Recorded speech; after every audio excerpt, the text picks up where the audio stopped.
Hello guys, আমার নাম দীপ আর তোমরা দেখছো ডিআরডি গেমিং ইউটিউব চ্যানেল। আজকে আমি আবার তোমাদের লেগে চলেছি একটি নতুন গল্প।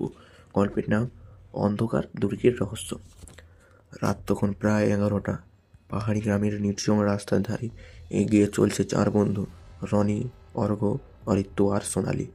তাদের গন্তব্য এক পুরনো রহস্যময় দুর্গ, যা স্থানীয়রা অন্ধকার দুর্গ নামে চেনে। বলা হয় সেখানে বহু বছর আগে এক রাজপরিবারকে খুন করা হয়েছিল, আর সেই রাত থেকেই দুর্গে নানা অলৌকিক ঘটনা ঘটে। তোমরা নিশ্চিত আমরা এটা করতে চাই?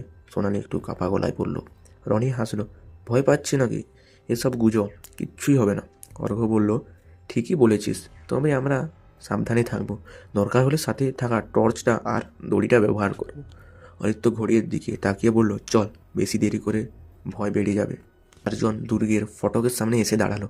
বিশাল লোহার দরজা ভগ্নদশায় পড়ে আছে, আর ভেতরে যেন শীতল বাতাস বইছে। অর্ঘ্য ধীরে ধীরে দরজাটিকে ঠেলে দিল, আর তারা একে একে ভিতরে প্রবেশ করলো।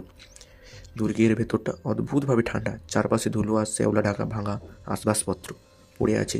দূর থেকে জল টপ টপ করে পড়ার শব্দ আসছে, আর হালকা বাতাসে মোমবাতি শিখা কেঁপে উঠেছে।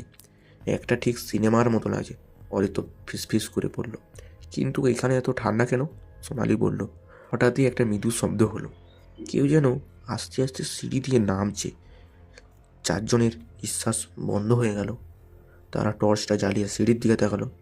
কিছু দেখা যাচ্ছে না, কিন্তু শব্দটা ধীরে ধীরে কাছে আসছে। কে ওখানে? রনি চিৎকার করে বলল। কোনো উত্তর এলো না, তবে একটা ছায়া ঝট করে সরে গেল।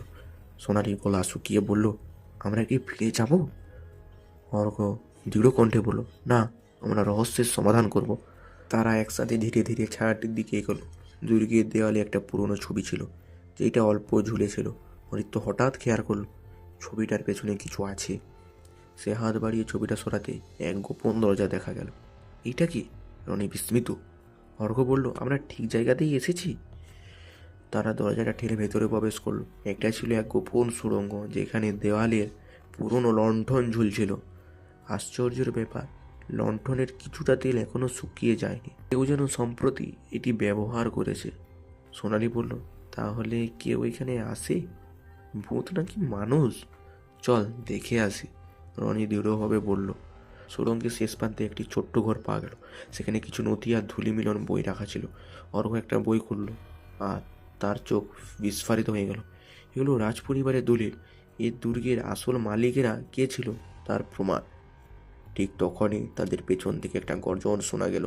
একজন পিছনেই তাকাতে দেখলো এক লম্বা কালো ছায়ামূর্তি তাদের দিকে এগিয়ে আসছে। সোনালি আতঙ্কে চিৎকার করে উঠল। রনি আর অর্ঘ্য দ্রুত টর্চের আলো ফেলে দেখলো এটা আসলে এক লোক, যে এক কালো চাদর পরে আছে। অরিত্য বুঝতে পারলো এটা ভূত নয়, বরং একজন চোর বা গুপ্তধন শিকারী। রনি চিৎকার করলো, তুই কে?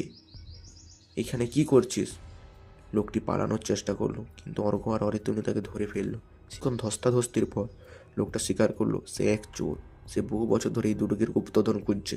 কোনো নথিগুলোর মাধ্যমে সে দুর্গের আসল মালিকদের উত্তরাধিকারীদের খুঁজে বের করতে চেয়েছিল, যাতে সে তাদের সম্পত্তি হাতিয়ে নিতে পারে।